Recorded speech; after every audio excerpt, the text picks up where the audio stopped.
কোনো বছরেই মার্চের আগ পর্যন্ত সব বই দেওয়া হয়নি। তো এখন যেটা হয়েছে তো একেবারেই এই বছরটা তো খুবই অস্বাভাবিক একটা বছর।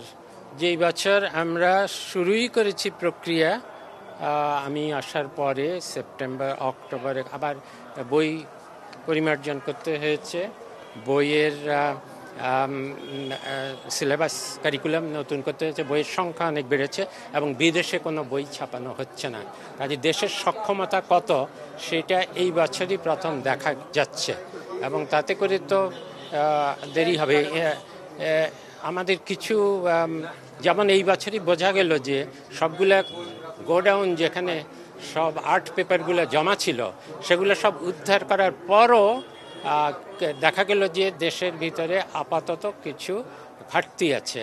সেগুলো বিদেশ থেকে জাহাজ রওনা হয়ে গেছে এবং জাহাজ কবে নাগাদ সবাই সব বই পাবে এটা আমি জানি না।